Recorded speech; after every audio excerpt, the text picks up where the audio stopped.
Thomas Hobbes. 1588 a 1679.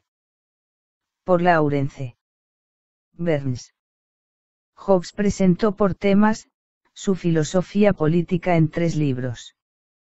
Los elementos de la ley de 1640, de Cibe, y Leviatán de 1651. Las diferencias más manifiestas entre los libros, se deben a la concepción y la elaboración de la doctrina teológica en los últimos libros. Puede decirse que la intención de Hobbes es doble. En primer lugar, poner la filosofía moral y política por vez primera, sobre una base científica. En segundo lugar, contribuir al establecimiento de la paz cívica y la amistad, y hacer que la humanidad esté más dispuesta a cumplir con sus deberes cívicos. Estas 2 intenciones teórica y práctica, estaban cercanamente relacionadas en el espíritu de Hobbes. La última intención, la cívica o civilizadora, identifica a Hobbes con la tradición de la filosofía política, que él asoció a los nombres de Sócrates, Platón, Aristóteles, Plutarco y Cicerón. Sin embargo, toda esta tradición, según Hobbes, ha fallado en su busca de la verdad, por su incapacidad de guiar a los hombres a la paz. El categórico rompimiento de Hobbes con la tradición, fue decisivamente preparado por Maquiavelo, y siguiendo los pasos de Maquiavelo, por Bacon. Según Maquiavelo, los clásicos fallaron porque sus miras fueron demasiado altas. Al fundamentar sus doctrinas políticas en consideraciones sobre las más altas aspiraciones del hombre, la vida de virtud y la sociedad dedicada a la promoción de la virtud, resultaron ineficaces. Como dijo Bacon, hicieron leyes imaginarias para repúblicas imaginarias.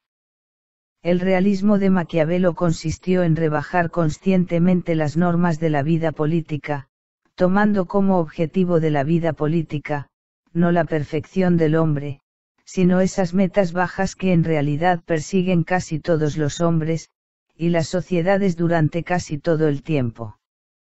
Los planes políticos, hechos de acuerdo con los motivos más bajos, pero más poderosos del hombre, podrán mucho más probablemente, ser realizados que las utopías de los clásicos. Sin embargo, en contraste con Maquiavelo, Hobbes elaboró un código de ley moral o natural, la ley natural como ley moralmente obligatoria, que determina los propósitos de la sociedad civil. Pero, aceptando el realismo de Maquiavelo, separó su doctrina de la ley natural de la idea de la perfección del hombre. Intentó deducir la ley natural de lo que es más poderoso en casi todos los hombres todo el tiempo, no la razón, sino la pasión. Y porque lo que consideró como su descubrimiento de las auténticas raíces de la conducta humana, su conocimiento de la naturaleza humana, y su modo científico de proceder, Hobbes creyó que había triunfado, donde todos los demás habían fallado, que él era el primer auténtico filósofo de la política. De acuerdo con estas convicciones, recomendó que su libro fuese impuesto como autoridad en las universidades, y atacó constantemente las doctrinas de Aristóteles, cuyas opiniones son en estos días y en estos lugares, de mayor autoridad que cualesquiera otros escritos humanos, por subversivas y falsas. Según Hobbes, conocimiento científico significa conocimiento matemático o conocimiento geométrico. Hasta ahora escribió, la geometría es la única ciencia que ha llegado a conclusiones indiscutibles. El término geometría fue empleado a veces por Hobbes, para referirse a todas las ciencias matemáticas, el estudio del movimiento y de la fuerza, la física matemática, así como el estudio de figuras geométricas. La filosofía, o ciencia, procede de una de 2 maneras. O bien con el método compositivo o sintéticamente razonando, a partir de las causas primeras y generadoras de todas las cosas hacia sus efectos aparentes. O bien, con el método resolutivo, o analíticamente, por razonamiento a partir de efectos o hechos aparentes hacia posibles causas de su generación. Los primeros principios de todas las cosas, son definidos por Hobbes como cuerpo o materia, y movimiento o cambio de lugar, cada parte del universo es cuerpo, afirmaba Hobbes. Y aquello que no es cuerpo no es parte del universo. Y dado que el universo es todo, aquello que no es parte de él, es nada. De acuerdo con el modo sintético o geométrico de proceder, empezaríamos con las leyes de la física en general, y de ellas deduciríamos las pasiones, las causas de la conducta de hombres en particular, y de las pasiones deduciríamos las leyes de la vida social y política. Sin embargo, por medio del método analítico, el análisis de la experiencia sensorial, llegamos a definiciones adecuadas de los propios primeros principios. El método analítico tiene especial importancia para la filosofía política, pues Hobbes esperaba que la ciencia moral y civil que estaba elaborando, lograse ser convincente no solo para los filósofos naturales, sino también para cualquier hombre que solo pretenda razonar lo suficiente para gobernar a su familia privada. Esta expectativa es razonable, porque los hechos en que se basa su análisis, son conocidos por experiencia, de todos los hombres normales. Hobbes invita a su lector a poner a prueba la verdad de lo que escribe mirando en sí mismo, y considerando si lo que Hobbes dice acerca de las pasiones, los pensamientos y las inclinaciones naturales de la humanidad, se aplica a él. Luego, aprendiendo a leerse y conocerse a sí mismo, mediante la similitud de pasiones y situaciones, podrá leer las pasiones y los pensamientos de todos los demás. Aunque su concepción del método científico influyó sobre las formulaciones, las presentaciones y el análisis de la experiencia humana que hace Hobbes, indica que no es su concepción de la ciencia, sino su entendimiento de la experiencia prescientífica común lo que debemos buscar para poder determinar la verdad y la importancia de su filosofía política. Sugiere que lo adecuado y correcto de sus juicios o de sus visiones de las experiencias humanas fundamentales puede considerarse e interpretarse independientemente de su física. La conducta humana, según Hobbes, debe interpretarse básicamente en función de una psicología mecanicista de las pasiones, esas fuerzas del hombre que, por decirlo así, lo empujan desde atrás. No se le debe interpretar en función de aquellas cosas que podría considerarse que atraen al hombre de frente, los fines del hombre, o lo que para Hobbes sería objeto de las pasiones. Los objetos de las pasiones, dice Hobbes, varían con la constitución y educación de cada hombre, y son demasiado fáciles de disimular. Además, el bien y el mal, las palabras con que los hombres caracterizan los objetos de sus deseos y sus aversiones, son estrictamente relativos al hombre, que emplea las palabras, pero estas palabras de bueno, malo y despreciable, no son simple y absolutamente tales, ni ninguna regla de bien y de mal puede tomarse de la naturaleza de los objetos mismos. Lo que los hombres en realidad quieren decir, cuando afirman que algo es bueno, es que les agrada. Sin embargo, es cierto que, dado que las pasiones desembocan en acciones, los hombres son guiados por su imaginación, y por sus opiniones de lo que es bueno, y de lo que es malo. Pero los pensamientos no dominan las pasiones. Por lo contrario, porque los pensamientos son, con respecto a los deseos, como escuchas o espías, que precisa situar para que avizoren el camino hacia las cosas deseadas. Hobbes estuvo de acuerdo con la tradición, basada en Sócrates y que incluye a Santo Tomás de Aquino, de que las metas y el carácter de la vida moral y política, deben ser determinados por referencia a la naturaleza, especialmente a la naturaleza humana. Sin embargo, determinó el modo en que la naturaleza, fija las normas de la política de manera muy distinta de la tradición, a saber, mediante la elaboración de una teoría del estado de naturaleza.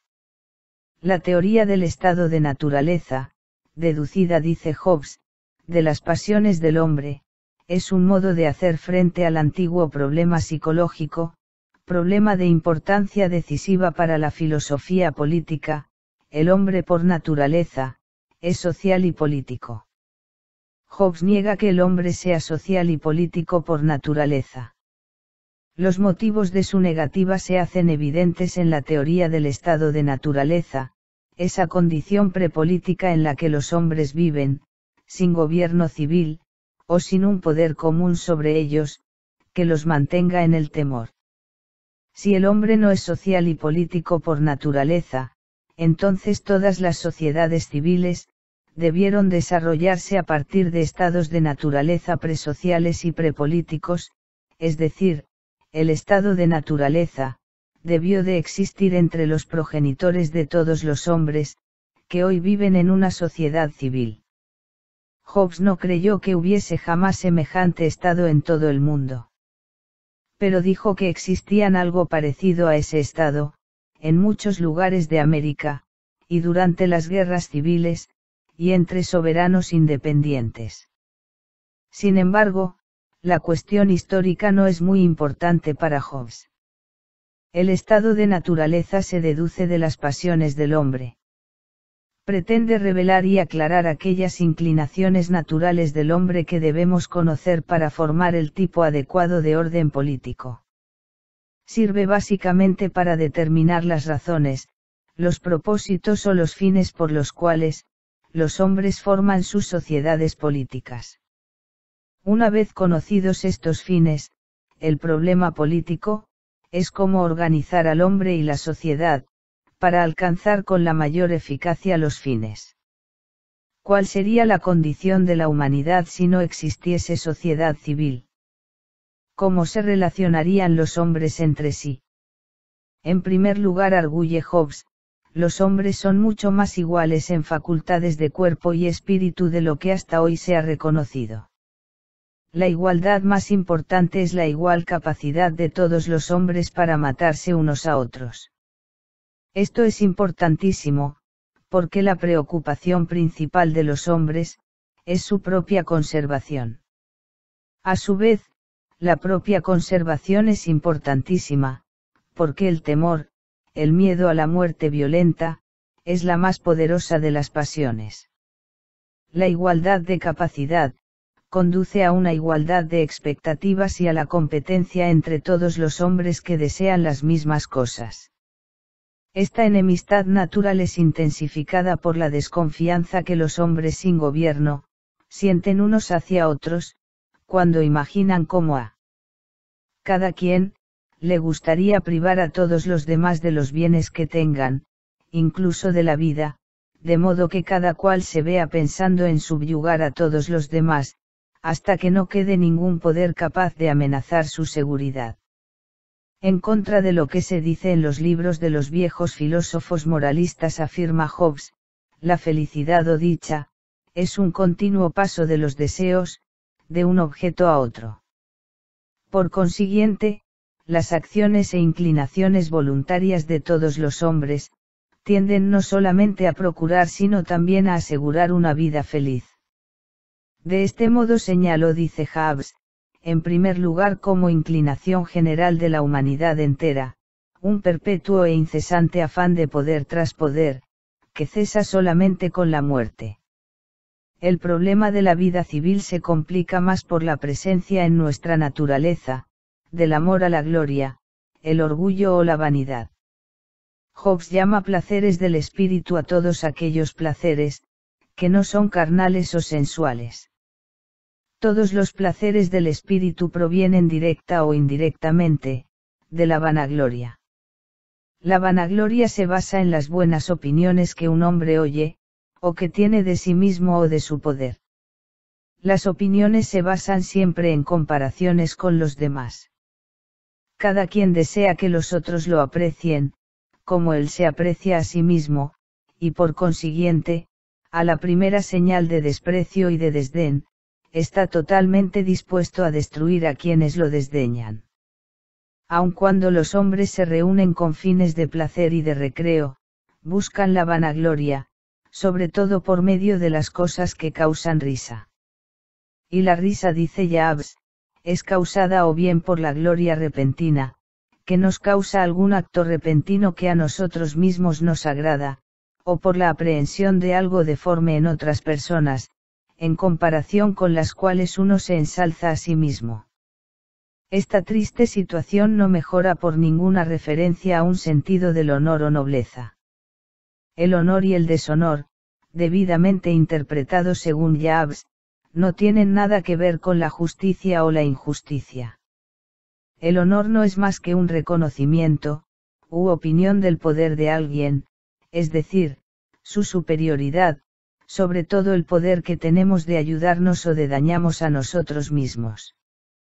Hasta la reverencia es definida por Hobbes como la concepción que tenemos de otro ser, el cual teniendo la capacidad de hacernos bien o mal, no tiene la voluntad de hacernos mal.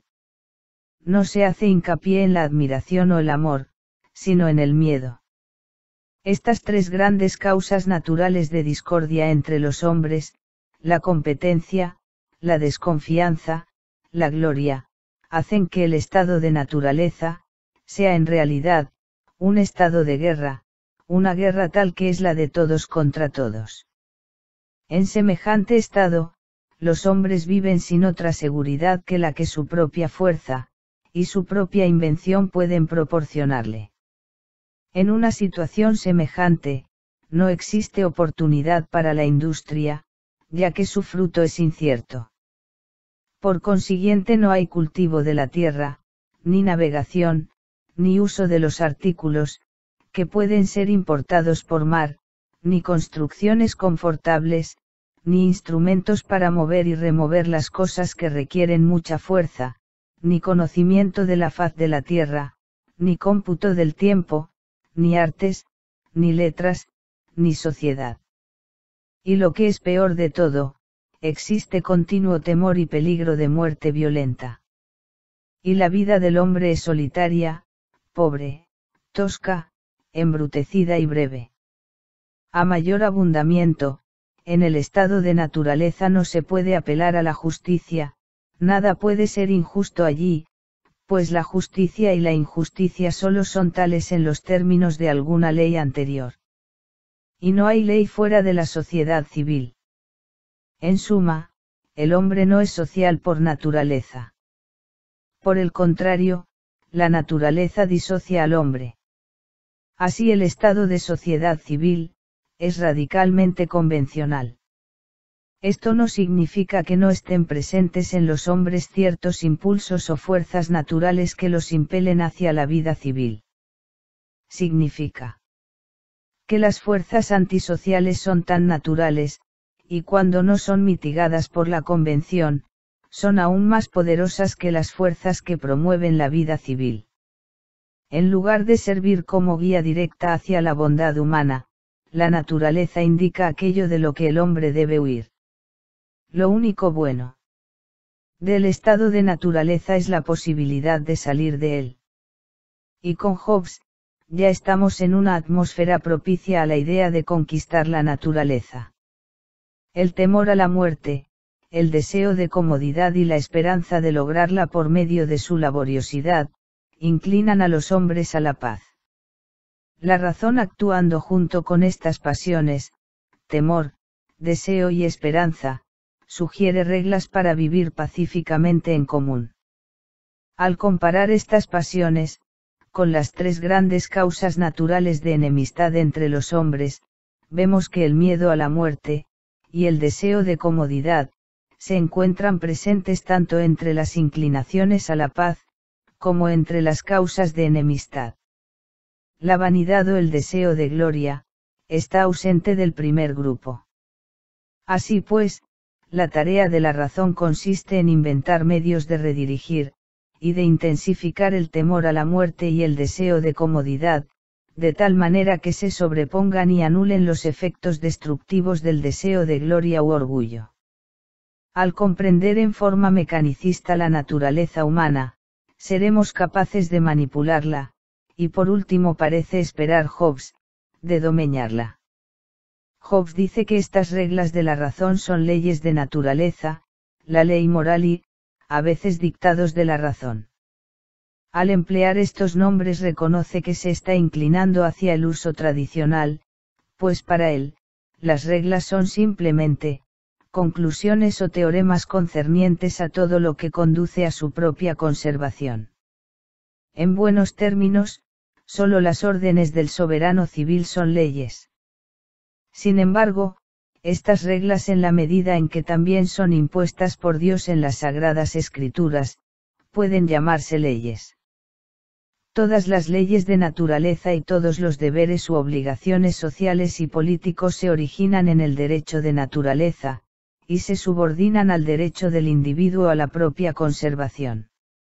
Y hasta el punto en que el liberalismo moderno enseña que todas las obligaciones sociales y políticas provienen de los derechos individuales del hombre, y están al servicio de estos, podemos considerar a Hobbes como fundador del liberalismo moderno.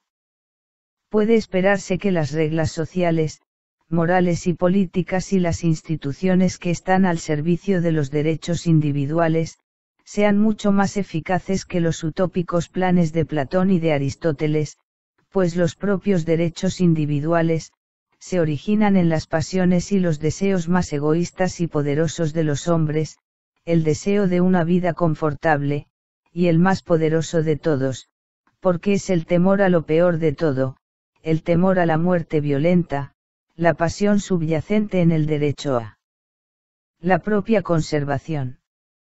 Dado que los derechos son apoyados por las pasiones, en cierto sentido puede decirse que se imponen por sí mismos. Al ir quedando desacreditados los fundamentos de las doctrinas tradicionales de moderación moral y desprecio al egoísmo, va quedando abierto el camino a una nueva legitimación, o consagración del egoísmo humano. El derecho de naturaleza es la impecable libertad de hacer o no hacer todo lo que se pueda por la conservación de la propia vida. El derecho a un fin también implica un derecho a los medios conducentes a ese fin. Dado que los hombres difieren en inteligencia y prudencia, algunos comprenden los requerimientos de la propia conservación mejor que otros. Y, sin embargo, para Hobbes estas diferencias intelectuales, no son decisivas. Cualquiera que sea su inteligencia, arguye Hobbes, ningún hombre está bastante interesado en la conservación de los demás, por tanto, en el estado de naturaleza cada cual debe ser único juez de los medios necesarios para su propia conservación. En la universal enemistad del estado de naturaleza, todo lo que no esté bajo el poder del hombre, puede considerarse como un peligro para su conservación, y por consiguiente, no hay nada que no pueda ser considerado como medio hacia esta conservación. Por lo tanto, en este estado cada quien tiene derecho a todo. Nadie está seguro en semejante estado. Las leyes de naturaleza, a diferencia de los derechos de naturaleza, son preceptos de razón que instruyen a los hombres sobre lo que deben hacer para evitar todos los peligros para su propia conservación que igualmente se siguen de sus derechos naturales y de sus deseos irracionales. Para asegurar su propia conservación, la primera y fundamental ley de naturaleza ordena a los hombres buscar la paz y defenderse contra aquellos que no les dan la paz. Todo el resto de la ley moral, las leyes de naturaleza, van dirigidas a establecer las condiciones de la paz. La primera ley de naturaleza que proviene de la ley fundamental, es que cada quien debe estar dispuesto a prescindir de su derecho a todas las cosas cuando los demás también estén dispuestos a hacerlo, y debe conformarse con tanta libertad contra los demás como él permita a los demás en contra de sí mismo. Esta mutua cesión de derechos se logra por lo que ha llegado a llamarse el contrato social.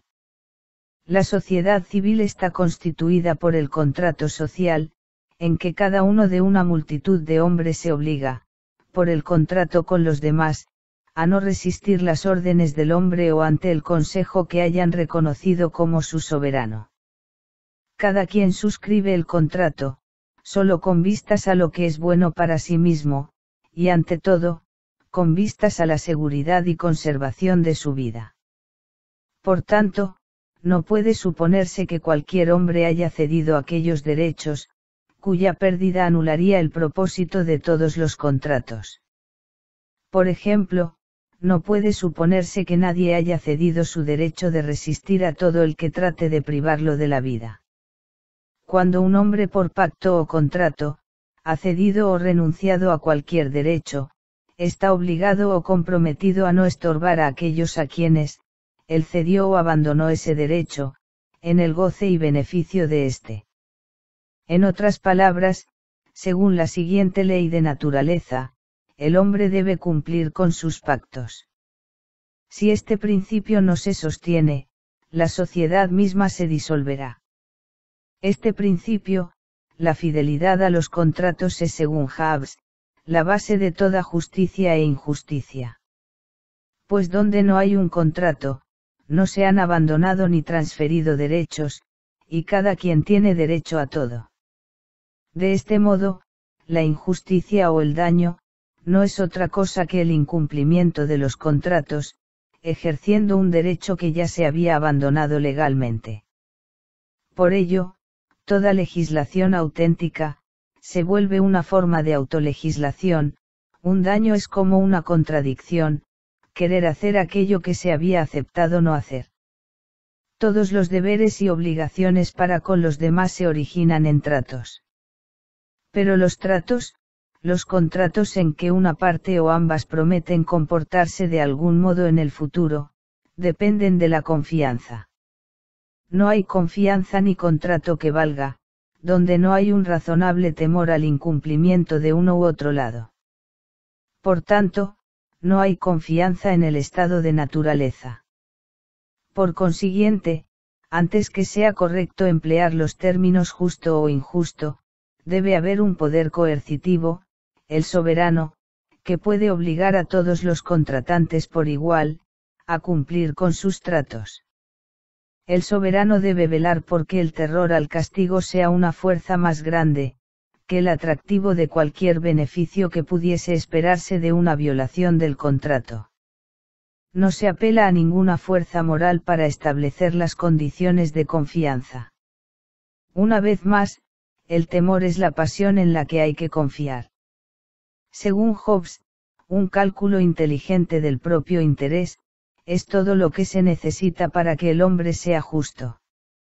El hecho de que actúe bajo coacción, no lo hace menos justo, pues el propio interés es la única base de la moral.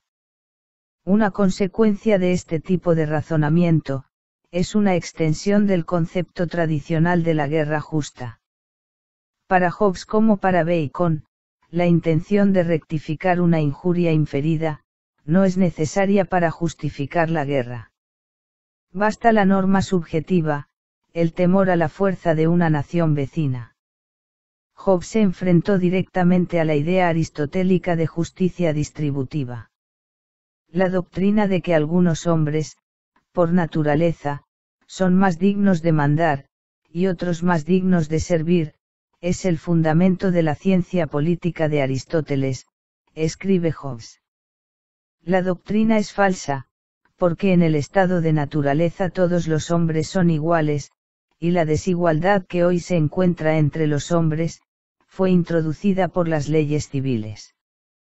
A mayor abundamiento, la doctrina es peligrosa, porque es causa de orgullo.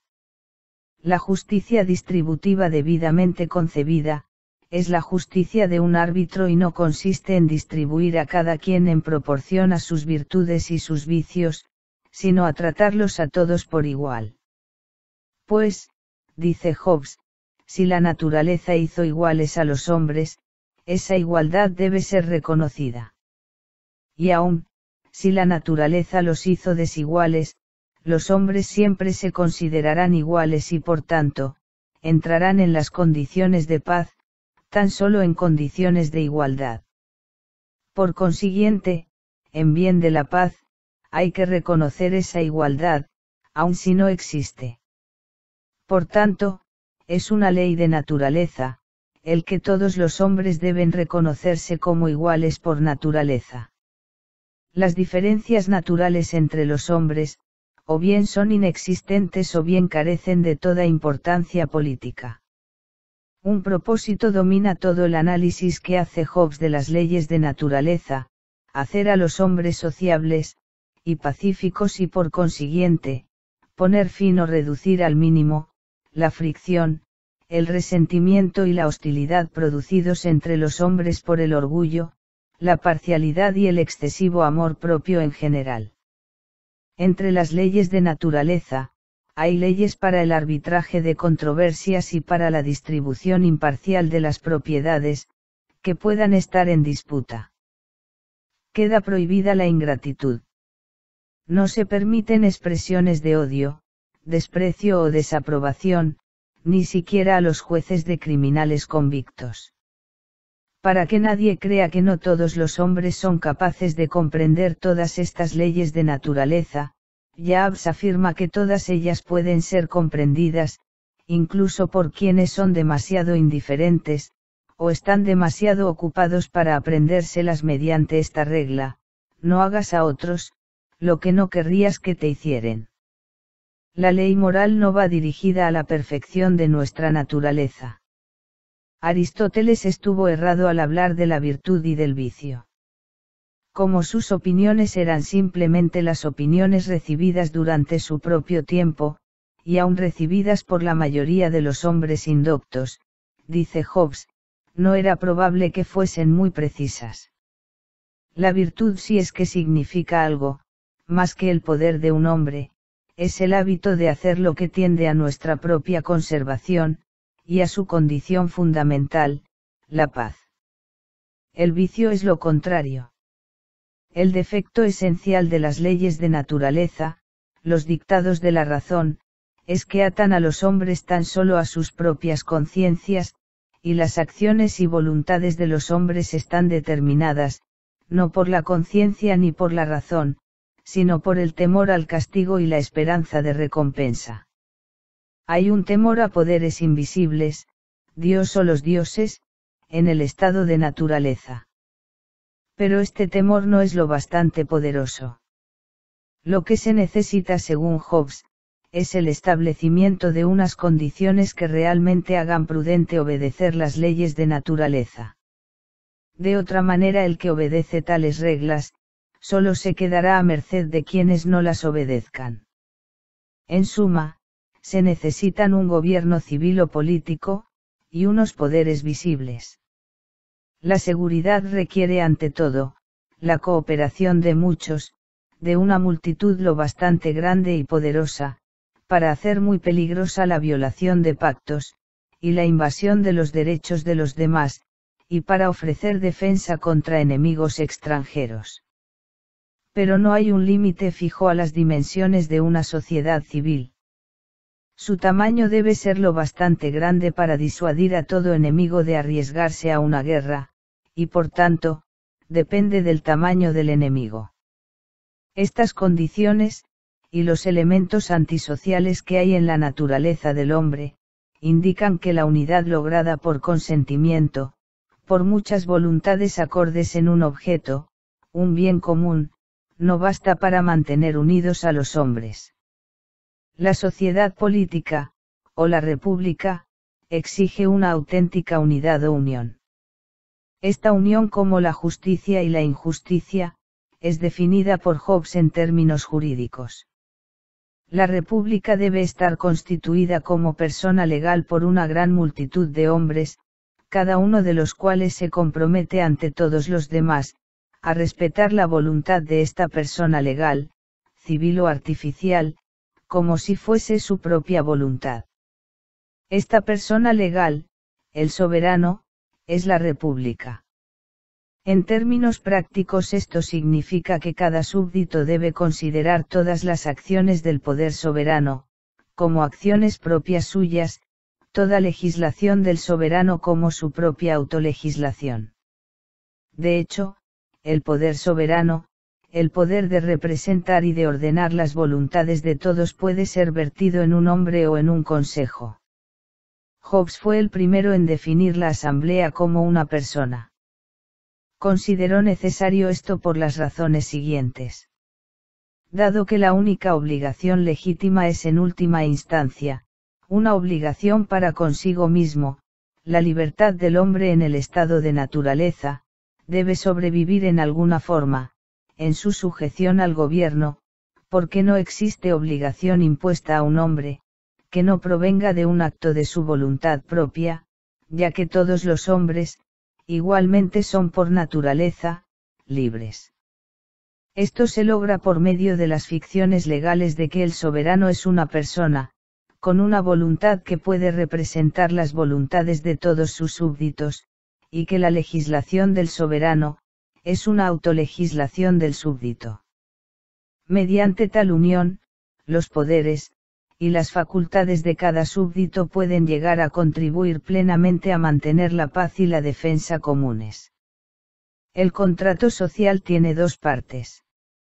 La primera parte, es un pacto de cada miembro del futuro cuerpo civil, con cada uno de los demás para reconocer como soberano a todo hombre o asamblea de hombres en que convenga una mayoría de su número.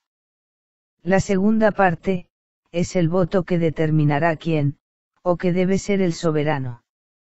Todos los que no intervienen en el contrato permanecen en estado de guerra, y por tanto, son enemigos de los demás.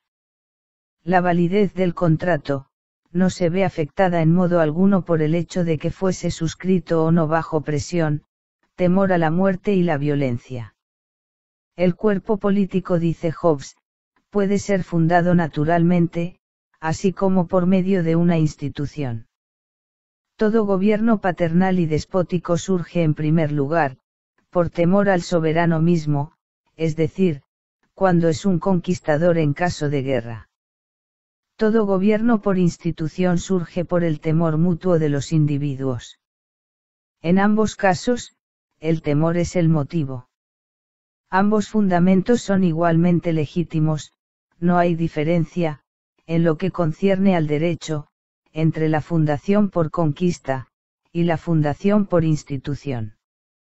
En la adquisición de la soberanía por conquista, no hay diferencia si la guerra fue una guerra justa, o si no lo fue.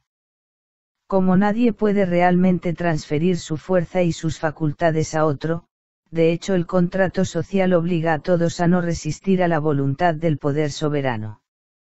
Es obvio que no todos los ciudadanos han entrado explícitamente en semejante pacto. Pero se considerará que todo el que vive en una república aceptando la protección del gobierno, del soberano, tácitamente entró en el pacto. Al parecer para Hobbes, esa exactitud de la vida política que corresponde a la exactitud matemática en cuestiones teóricas, es una exactitud legal. Y así como toda controversia cesa en matemáticas, así evidentemente esperaba que las controversias políticas que siempre habían perturbado la paz del mundo político, cesaran si del contrato social se deducían, con exactitud, los derechos y deberes del soberano y del súbdito. El contrato social solo es obligatorio, cuando se alcanza el fin por el cual se le suscribió, a saber, la seguridad. Se cambia obediencia por protección. No que los hombres puedan estar completamente a salvo de daño por otros. A cada ciudadano le basta saber que todo el que intente dañarlo, es más lo que teme al castigo del soberano que lo que espera ganar por su delito. El primer derecho del soberano, es el derecho de castigar o el derecho de ejercer el poder policíaco. Esto se sigue de la fundamental renuncia al derecho de resistencia, aceptada por todos los ciudadanos. Ningún súbdito puede liberarse de su obligación, afirmando que el soberano ha cometido un incumplimiento del pacto, pues el soberano no ha hecho ningún pacto con ningún súbdito, los súbditos han pactado solo entre ellos. Y puesto que el soberano no ha pactado con nadie, solo él conserva el derecho a todas las cosas, que todos los hombres tenían en el estado de naturaleza. Por consiguiente, no puede dañar a nadie ni cometer injusticia, ya que la injusticia o el daño en el sentido estricto o legal, no es más que el incumplimiento del pacto, suponiendo un derecho al que ya se ha renunciado por pacto. Además, puesto que el soberano representa la voluntad de cada uno de los súbditos, todo aquel que acusare de daño al soberano estará acusándose a sí mismo, y es imposible hacerse injusticia a sí mismo. Por tanto, los súbditos no pueden castigar con justicia, en forma alguna al soberano. El derecho de hacer la guerra y la paz, que incluye el derecho de exigir impuestos, y de obligar a los ciudadanos a tomar las armas en defensa de su país, tampoco es anejo al soberano, pues estos derechos deben estar en manos del mismo poder, que puede castigar a quienes no lo obedezcan. Por la misma razón el poder legislativo también debe estar en manos del soberano, los hombres no obedecerán las órdenes de aquellos a quienes no tengan razones para temer. El poder de la espada, el poder punitivo, y el poder legislativo deben estar en las mismas manos.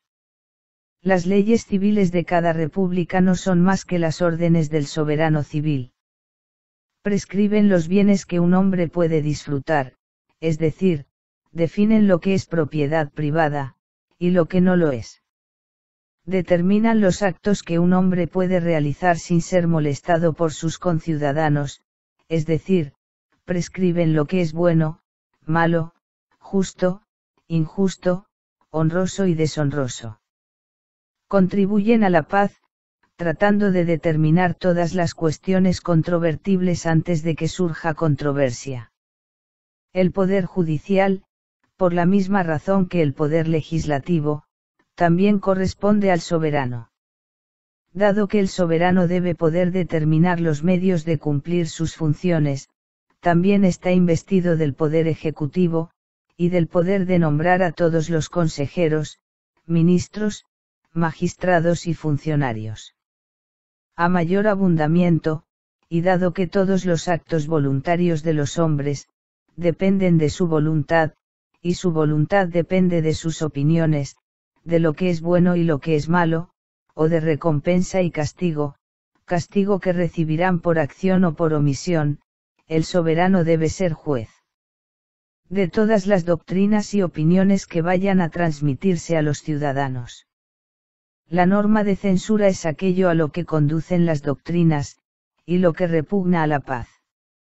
Este poder de censura absoluta también se aplica a las opiniones religiosas. De hecho, la religión es definida por Hobbes con vistas a este poder. Religión y superstición son definidas como temor al poder invisible. La diferencia entre ellas, es que la primera está permitida por la autoridad pública, y la segunda está prohibida. Las opiniones que según Jabs, han perturbado más la paz del mundo cristiano, son las opiniones que hacen que los ciudadanos crean que deben obediencia a otros, además de aquellos a quienes se ha confiado la suprema autoridad civil. Volveremos a este tema en nuestro análisis de las enseñanzas de Jabs con respecto al cristianismo. Por esta lista de poderes, está claro que el poder del soberano es absoluto, es decir, los hombres no pueden delegar un poder mayor a ningún hombre. El soberano no está obligado a obedecer las leyes civiles, pues estas solo son sus órdenes, y él puede liberarse de ellas a su gusto. Nadie puede alegar derechos de propiedad contra él, porque toda propiedad proviene de las leyes, es decir, de su voluntad. Oponerse a la voluntad del soberano en algún caso particular, sería oponerse a la fuente de toda propiedad, y por tanto, sería contraproducente. Cuando se permite a los ciudadanos protestar contra la autoridad suprema, la cuestión no puede consistir en saber si el soberano, o sus ministros, tenían el derecho de hacer lo que hicieron, sino antes bien, en saber lo que el soberano en realidad, deseó en ese caso.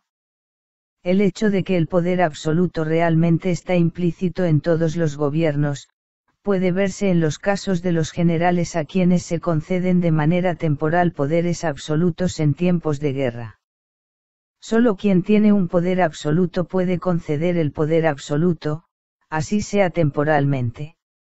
Y por ejemplo, cuando una asamblea constitucional prescribe límites a las facultades de un gobierno, el ejercicio del poder de limitación, es en sí mismo, un ejercicio de poder absoluto. La objeción de que semejante poder absoluto nunca ha sido reconocido en ninguna parte por los ciudadanos, es como los argumentos tomados de la práctica, en general inválida, pues la práctica puede ser una práctica defectuosa. El arte de creer y mantener comunidades consiste en seguir ciertas reglas definidas, como las reglas de la aritmética y la geometría. Hobbes creía ser el primer descubridor de estas reglas. Hay ciertos derechos del súbdito que son inalienables, es decir, no es posible transferirlos, o renunciar a ellos mediante un pacto. Pues no hay obligación del hombre que no proceda de algún acto propio, y cada acto propio, puede suponerse, tiende a algún bien para sí mismo. Por tanto, ningún contrato, incluyendo el contrato social, debe interpretarse en tal sentido que prive a un hombre de la condición de todo bien para él, su vida y de los medios de procurársela. Todo hombre puede con justicia desobedecer una orden de matarse o de herirse a sí mismo, o de abstenerse de algo que necesite para vivir. El derecho de la propia conservación sigue siendo inviolable. Pero, no se pide a los soldados que sacrifiquen sus vidas en la guerra. Y no es el temor a la muerte violenta, en cierto sentido, la base de toda legitimidad, y por tanto, motivo suficiente para justificar la desobediencia civil. Hobbes se enfrentó a este problema, y concluyó que huir de una batalla por miedo es deshonroso, y cobarde, pero no injusto. Es tarea del soberano velar porque el temor a la deserción sea mayor al temor de la batalla. Desobedecer la orden del soberano de combatir contra un enemigo, no es injusto si un hombre encuentra un sustituto apropiado. Que un condenado se resista a un verdugo que está cumpliendo legalmente con su deber, es cosa justa. Nadie en un juicio penal, está obligado a atestiguar contra sí mismo, pues ningún pacto, incluyendo el pacto fundamental, puede obligar a un hombre a dañarse a sí mismo. Es decir, nadie está obligado a ejecutar a sus propios padres, a un benefactor, o a cometer un acto tan vergonzoso, que como resultado, fuese tan infeliz y desdichado que se cansara de su propia vida. Está claro que estas libertades inviolables de los ciudadanos pueden extenderse e interpretarse, como norma para distinguir a los buenos soberanos de los malos, es decir, que dan normas a los ciudadanos por las cuales legítimamente, pueden criticar, juzgar y así, debilitar la autoridad del soberano. Si se les da forma institucional, pueden conducir a una soberanía limitada. Hobbes hizo todo lo que pudo para advertir en contra del principio revolucionario, inherente a todos los intentos de establecer los principios de gobierno, el que establece principios que justifican la autoridad, por ese mismo acto ofrece normas para justificar la alteración, o la abolición de esa autoridad, si se aparta de aquellos principios. Pese a estas excepciones a la obligación de obedecer al soberano, el poder absoluto del soberano sigue en pie. Legalmente puede castigar con la muerte toda negativa, o resistencia, por muy justa que fuere. Sin embargo, si el soberano ejerce su derecho en contra de la recta razón, como cualquier hombre en estado de naturaleza estará pecando contra las leyes de naturaleza, y por tanto será responsable ante su autor, Dios, por su iniquidad. Además, reconoce Hobbes, hay cierto castigo natural para el gobierno negligente, a saber, la rebelión. En todo aquello acerca de lo que la ley guarda silencio, el súbdito conserva el derecho de acción, o de omisión, a su voluntad. Y a veces un soberano puede prudentemente, dejar de ejercer su derecho, aunque ello en nada disminuye tal derecho. No hay razón válida para que los soberanos deseen oprimir a sus súbditos, pues la fuerza de los soberanos depende directamente de la fuerza, y del bienestar de sus súbditos. Por supuesto, reconoce Hobbes, es posible abusar de tal poder absoluto, pero no hay condición de la vida humana que no tenga sus inconvenientes. La obligación de los súbditos con respecto al soberano, se comprende que no ha de durar ni más ni menos, que lo que dure el poder mediante el cual tiene capacidad para protegerlos. Y es inevitable el hecho de que el que tiene el poder para protegerlos a todos, también tiene el poder de oprimirlos a todos. Siguiendo al libro de Job, Hobbes comparó al soberano con Leviatán, a quien Dios llamó rey de los orgullosos. Solo el más grande de los poderes terrenales puede gobernar el orgullo del hombre. El Leviatán de Hobbes, también es un Leviatán semejante, ya que gobierna los espíritus de los hombres, y aplasta y desarraiga las semillas del orgullo humano. Hay tres clases de repúblicas, que difieren como difieren sus respectivos poderes soberanos. Cuando ese poder es confiado a un hombre, el gobierno es una monarquía. Cuando es confiado a una asamblea de hombres en que cada ciudadano tiene derecho al voto, es una democracia. Cuando es confiado a una asamblea en que solo una parte de los ciudadanos tiene derecho al voto, es una aristocracia. Los escritores griegos y romanos de la antigüedad, también distinguieron entre los gobiernos buenos y los malos. Llamaron tiranía al mal gobierno de uno, anarquía al mal gobierno del pueblo, o de muchos, y oligarquía al mal gobierno de los pocos. Los gobiernos buenos y los malos, se distinguían según que los gobernantes ejercieran el gobierno por el bien común o la ventaja común, o por su propia ventaja egoísta. Según Hobbes, estas distinciones morales son vanas. Solo indican el agrado o desagrado subjetivo de quienes las aplican.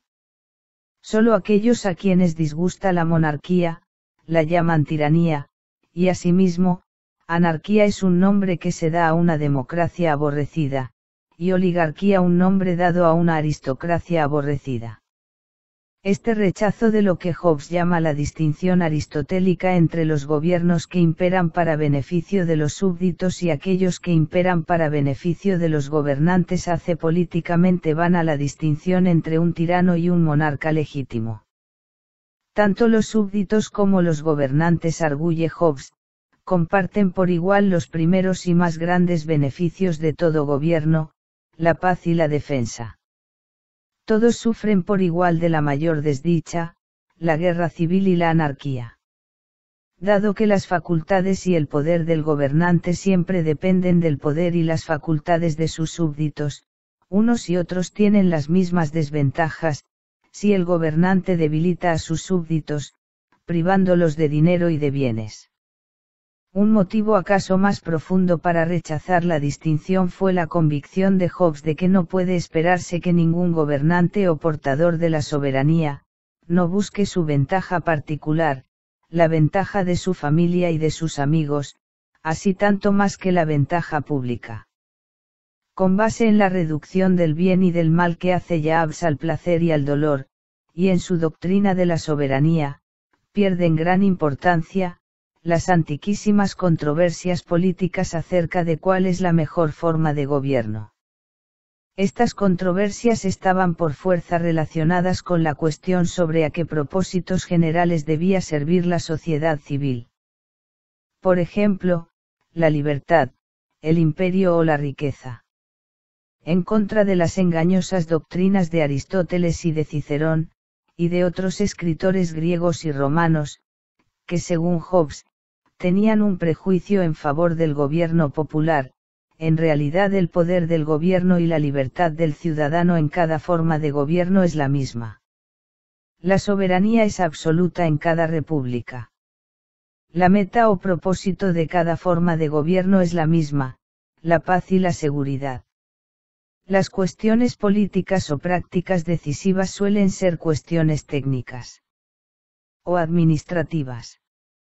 Por ejemplo, en qué tipo de administración de los poderes soberanos, se alcanzan más convenientemente la paz y las seguridades. Dado que quienes ejercen la autoridad soberana, siendo hombres, siempre tendrán la máxima preocupación en sus intereses privados, entonces el interés público será más favorecido donde más directamente unido esté a los intereses privados. Esto ocurre en la monarquía, que por consiguiente, es la mejor forma de gobierno. En la democracia, donde cada quien ejerce alguna parte de la soberanía, el número de quienes son capaces de enriquecerse y ayudarse a expensas del interés público, llega a su máximo. En una monarquía solo puede haber un Nerón, en una democracia puede haber tantos Nerones como oradores capaces de halagar al populacho. Un monarca puede favorecer a personas indignas, pero a menudo no lo hará. En una democracia no se puede evitar la promoción de personas indignas, pues en la democracia siempre hay una enconada competencia, entre los oradores populares o demagogos, y el poder de cada demagogo depende de su capacidad de controlar, y de patrocinar a otros. Quienes no se esforzaron por beneficiar y por ganarse a tantos como fuese posible, digno o indigno, para su bando o facción, pronto serán abrumados por quienes, sí lo hicieron. Por ello, es fácil comprender el principal defecto de la democracia, la tendencia a engendrar facciones, y guerras civiles. A este respecto, la aristocracia se encuentra entre las otras dos formas. Mejora cuanto más se aproxima a la monarquía, empeora cuanto más se aproxima a la democracia. En lo tocante al auténtico ejercicio de los poderes soberanos, puede dudarse de que la democracia en realidad, sea algo distinto de una aristocracia de oradores o de la temporal monarquía de un orador. Quienes se quejan de falta de libertad en la monarquía, no comprenden lo que en realidad desean, pues las libertades del súbdito, definidas por la doctrina de la soberanía, son las mismas en todos los gobiernos, pero en una democracia, los adversarios de la monarquía serían, tanto gobernantes como súbditos. No es la libertad, sino el dominio o el poder con sus honores concomitantes, lo que desean. La verdadera causa de su inconformidad, es que la monarquía los priva de la oportunidad de hacer alarde de su sabiduría, sus conocimientos y su elocuencia al deliberar, o parecer deliberar, acerca de cuestiones de suma importancia. El amor a la libertad, según Hobbes, resulta no ser más que una máscara del deseo de elogio o vanidad. Pese a estas críticas y a otras, como la irresolución que surge de unas asambleas divididas, la dificultad de proceder en secreto, entre otras, la democracia ocupa una cierta posición privilegiada dentro del marco basado en la idea del estado de naturaleza, y la doctrina de la soberanía. Esto puede verse como sigue. La institución de la monarquía, o de la aristocracia requiere un nombramiento o designación oficial, de ciertas personas particulares, como soberano. Sin embargo, la democracia puede ser directamente instituida por los propios individuos separados. De ahí que la forma original o primaria de todo gobierno instituido, sea la democracia. Dado que en el estado de naturaleza todos los hombres son iguales en derechos, y toda obligación legítima, es en última instancia, una obligación para consigo mismo, la primera parte del contrato social, para ser obligatoria, debe ser un acuerdo de cada quien, para con todos los demás, de aceptar como soberano a la persona o las personas designadas, por una mayoría de todos ellos. Este primer acuerdo de cada quien, con todos los demás constituye la multitud como pueblo democrático. El acto de nombramiento del soberano, en que cada quien tiene un voto igual, es un acto democrático. Podría decirse que solo un procedimiento democrático, es congruente con la igualdad de los hombres en el estado de naturaleza. De acuerdo con un principio enunciado a menudo por Hobbes, de que quien tiene el poder de disponer de la soberanía, es el auténtico soberano. Podríamos decir que el pueblo, como pueblo democrático, es el soberano último de toda república instituida. Hobbes se guardó muy bien en contra de esta conclusión enfocando un argumento más fundamental, a saber, el de que dado que todos los contratos, dependen del consentimiento de los contratantes, pueden ser disueltos por ese mismo consentimiento. Así el pueblo al retirar su consentimiento, puede disolver al gobierno. Ante todo, responde Hobbes, el contrato original obliga a cada quien para con todos los demás, no para con una mayoría, ni siquiera para con una mayoría abrumadora. Y mientras un hombre disienta de la disolución del contrato, nadie más tendrá derecho de disolverlo. No puede imaginarse, dice Hobbes, que todo el pueblo sin excepción, se combine en contra del poder supremo. Pero hay una clara obligación para con el propio soberano, de que cada quien al estar de acuerdo en reconocer los actos del soberano, como suyos propios haya transferido su derecho natural a usar estas facultades como le parezca mejor al soberano. No puede retirar lo que ahora pertenece al poder supremo sin cometer injusticia contra el soberano. Los tradicionales argumentos en pro del régimen mixto o gobierno limitado, son rechazados por Hobbes, porque se basan en un entendimiento insuficiente de lo que es una verdadera unión. Por ejemplo, donde supuestamente la soberanía está dividida entre un ejecutivo monárquico, una judicatura aristocrática y un cuerpo popular, con el poder del dinero, la libertad del súbdito está tan restringida, como pueda estarlo en cualquier gobierno, mientras las tres ramas estén de acuerdo. Se vería entonces que la ventaja de semejante división de poderes, existe en el desacuerdo o mutuo freno de los tres poderes. Pero ese desacuerdo, según Hobbes, constituye la guerra civil y la disolución del gobierno. Reconoció que muchos gobiernos han durado bastante tiempo pensando erróneamente que eran gobiernos de esta índole. Pero en las monarquías limitadas y las dictaduras temporales, conocidas en la historia, los auténticos soberanos no eran los monarcas, sino las asambleas que limitaban los poderes de los monarcas.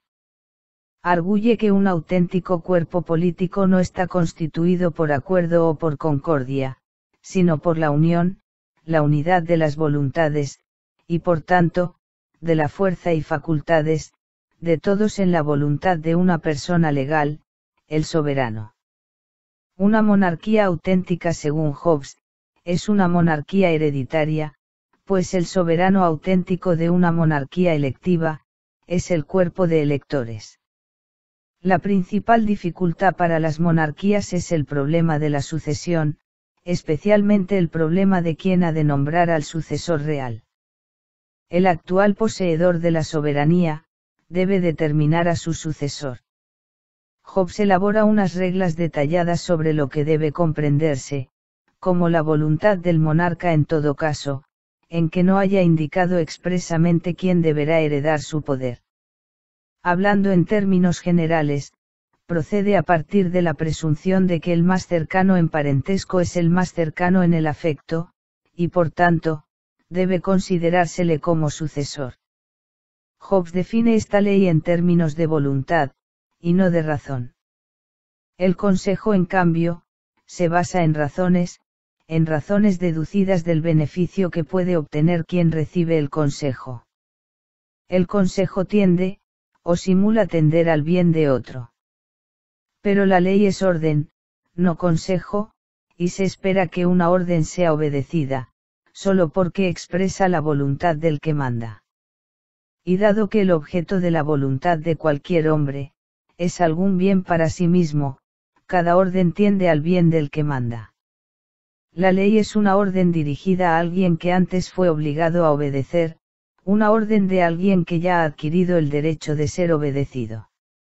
El derecho civil es una orden semejante, emitida por la República, el soberano.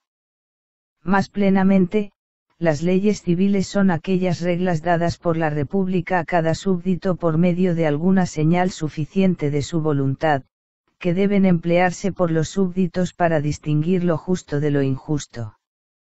Las enseñanzas políticas de Hobbes, y las propias leyes de naturaleza, no son más que consejos, hasta que sean ordenadas por algún soberano civil.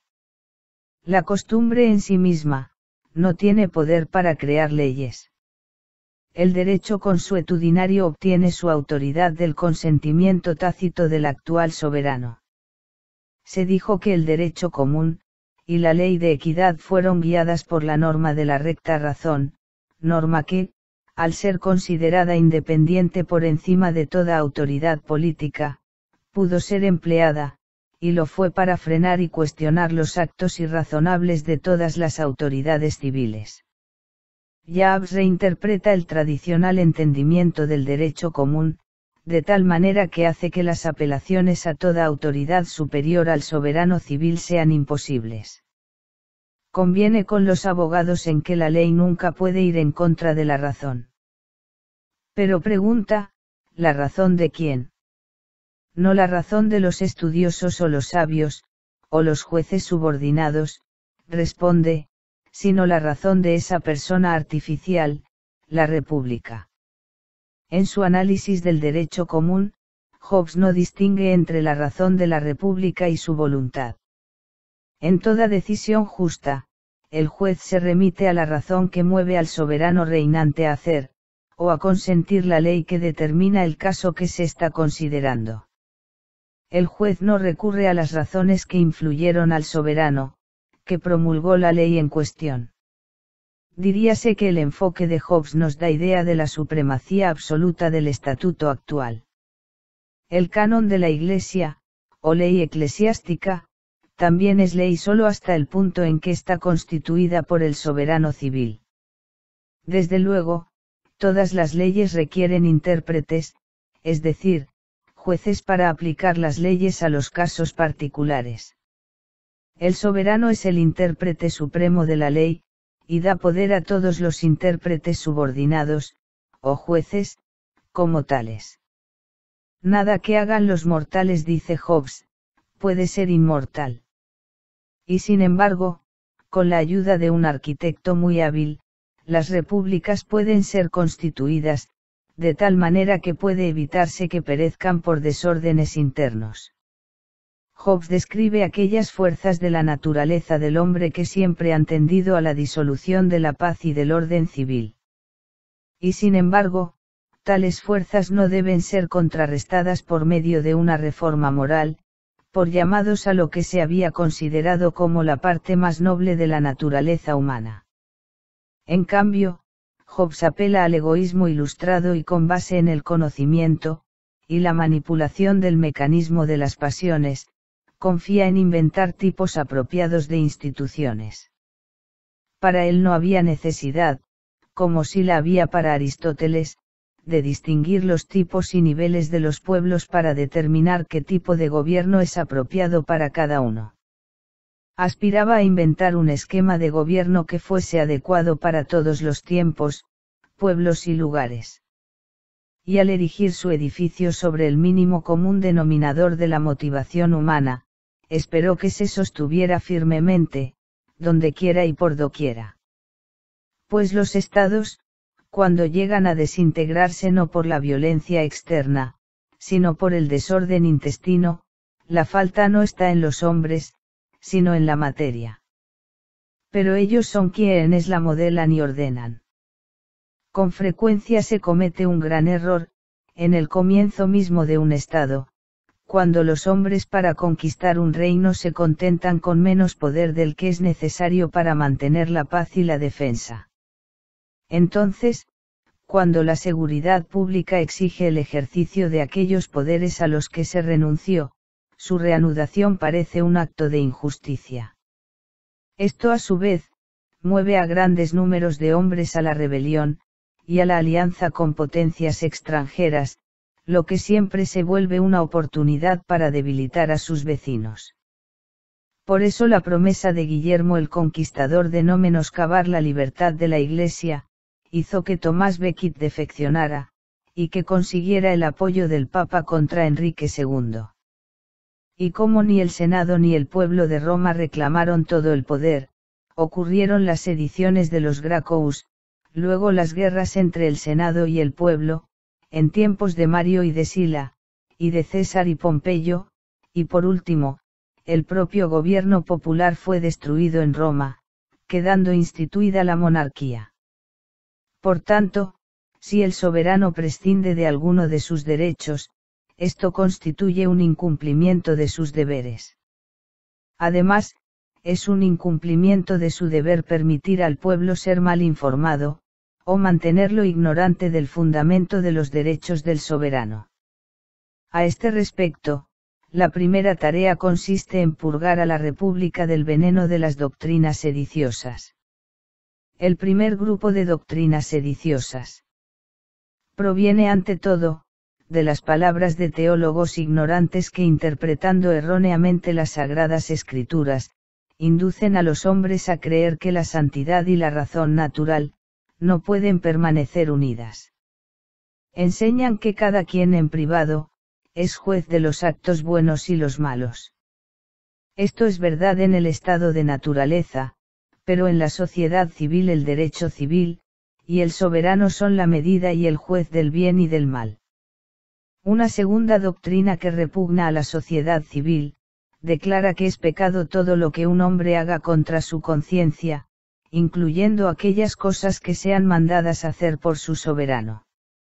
Si el acto ordenado es pecaminoso, el pecado será del soberano, y ante Dios responderá por él. No es pecado del súbdito. Por lo contrario, lo que es pecado es la desobediencia al soberano, pues al desobedecer el súbdito se arroga el conocimiento y el juicio del bien y del mal, siendo en realidad la conciencia y el juicio una y la misma cosa. La tercera en el orden es la doctrina de que la fe, y la santidad no pueden alcanzarse por medio del estudio, y la razón sino por una inspiración sobrenatural o infusión. Si aceptamos esa doctrina, dice Hobbes, no vemos por qué cada cristiano no es un profeta, obligado a tomar su propia inspiración, y no la ley de su patria por regla de sus actos. Esa doctrina asimismo, hace que los hombres se constituyan en jueces de lo que es bueno y lo que es malo. Luego, ahí está ese conjunto de elocuentes sofisterías presentadas por Aristóteles, Platón, Cicerón, Séneca, Plutarco, y el resto de los partidarios de las anarquías griegas y romanas, sofisterías adoptadas por los juristas para servir a sus propios intereses, como la doctrina de que los soberanos están sometidos a sus propias leyes, de que la autoridad suprema puede dividirse, de que los hombres en particular tienen derechos absolutos sobre la propiedad que excluyen toda intervención del soberano. Y por último, la doctrina, también sostenida por muchos teólogos, de que el tiranicidio es legítimo, y hasta loable. Esto último equivale a decir según Hobbes, que es lícito que los hombres se rebelen contra sus reyes, y los maten mientras puedan empezar por llamarles tiranos. Por último, está la doctrina arraigada en el temor a las tinieblas, y los espíritus, envuelta en la oscuridad de las distinciones escolásticas, la doctrina de la división del poder civil o temporal, apartándolo del poder espiritual o fantasmal. En su análisis teológico, Hobbes intenta demostrar, basándose en las sagradas escrituras, que esta distinción no significa nada, y que nadie puede servir a dos señores. No basta desarraigar la sedición, y las opiniones erróneas. Es deber del soberano hacer que se enseñen al pueblo los auténticos motivos de sus derechos. Esto significa ante todo, adoptar los libros de Hobbes como textos autorizados sobre política y moral en las universidades. Al parecer, Hobbes consideró que su proyecto educativo, era a largo plazo pues, afirmó, no le interesaba mucho saber, si sus libros serían adoptados el día de hoy. Sin embargo, esperaba que sus libros fuesen oficialmente recomendados por algún soberano, para ser enseñados en las universidades, fuentes de la doctrina civil y moral. Hay que empezar velando porque los espíritus jóvenes no sean corrompidos por las doctrinas de Atenas y de Roma.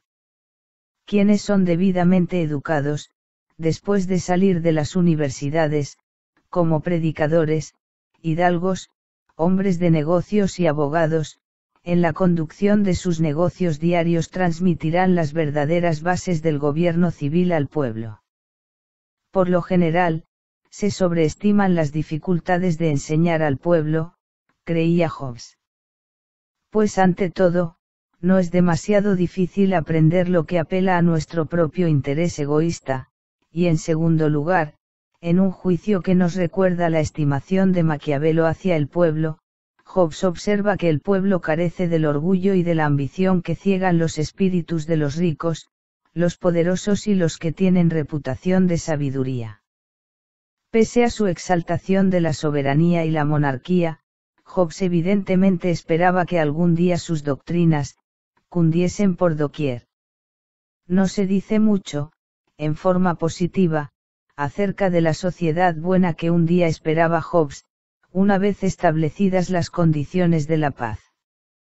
Hobbes hace hincapié en las situaciones extremas, como la guerra civil, en que toda ley y orden se desploman, en los peligros para la paz resultantes de todo intento por cuestionar y restringir la autoridad del soberano, en normas negativas, más que en normas positivas. Y sin embargo, evidentemente esperaba un régimen mucho más benigno de lo que podría sugerir su total apoyo al poder soberano. En primer lugar, esperaba encontrar algún día una sociedad no imperialista. Sin embargo, esto es incongruente con su doctrina de que los soberanos, y las naciones independientes se encuentran, forzosamente en un estado de naturaleza, con respecto a los demás, y por tanto, están obligados desde luego a hacer todo lo que puedan por someter o debilitar a sus vecinos. Las políticas son encontradas, mientras no haya un estado mundial. Sea como fuere, Hobbes también esperaba que existiese un estado con leyes que favoreciesen la agricultura y la pesca, leyes contra la pereza, y contra el gasto y el consumo excesivo, y leyes que favorecieran y honraran la industria, la navegación, la mecánica y las ciencias matemáticas. Las cargas públicas deben ser distribuidas por igual. A los hombres se les deben fijar impuestos de acuerdo con lo que gastan o consumen. Se debe recompensar la frugalidad y combatir el gasto suntuario. Cada quien debe pagar al Estado en proporción a los beneficios que recibe de su protección. Habrá igualdad ante la ley, penas severas contra los jueces corrompidos y fácil acceso a los tribunales de apelación. La seguridad del pueblo debe ser la ley suprema, debe considerarse que la seguridad incluye todas las satisfacciones y los deleites de la vida que un hombre pueda conquistar legalmente, sin perjudicar al Estado.